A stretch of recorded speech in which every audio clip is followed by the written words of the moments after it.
ബി.ജെ.പിയുമായുള്ള സഖ്യം ഉപേക്ഷിച്ച എ.ഐ.എ.ഡി.എം.കെയുടെ വോട്ട് ബാങ്കിനെ ഉന്നം വെച്ച് പ്രധാനമന്ത്രി നരേന്ദ്രമോദിയുടെ തമിഴ്നാട് പര്യടനം.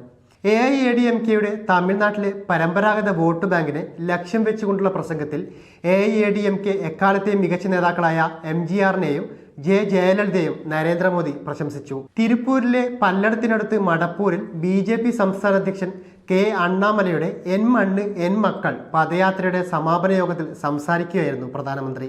എം.ജി.ആറിനെ സമാനതകളില്ലാത്ത നേതാവായും ജയലളിതയുടെ മരണം തമിഴ്നാട്ടിലെ ജനങ്ങൾക്ക് വേണ്ടിയുള്ള സമർപ്പിത സേവനത്തിന്റെ മുഖമുദ്രയായും മോദി തന്റെ പ്രസംഗത്തിൽ വിലയിരുത്തി.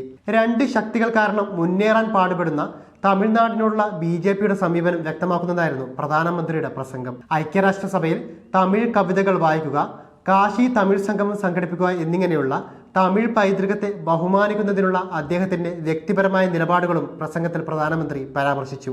തമിഴ്നാട് സന്ദർശിക്കുമ്പോൾ ഞാൻ എം.ജി.ആറിനെയാണ് ഓർക്കുന്നത്. ഞാൻ ശ്രീലങ്ക സന്ദർശിച്ചപ്പോൾ അദ്ദേഹം ജനിച്ച കാൻഡി സന്ദർശിച്ചു. എന്നാൽ അദ്ദേഹം ജനങ്ങളെ സേവിച്ച മണ്ണിലാണ് ഞാൻ ഇന്ന് വന്ന് നിൽക്കുന്നത്. അദ്ദേഹം ജനങ്ങളെ സേവിച്ചതിനാൽ മെച്ചപ്പെട്ട വിദ്യാഭ്യാസ സമ്പ്രദായം ഇവിടെ സ്ഥാപിക്കപ്പെട്ടു.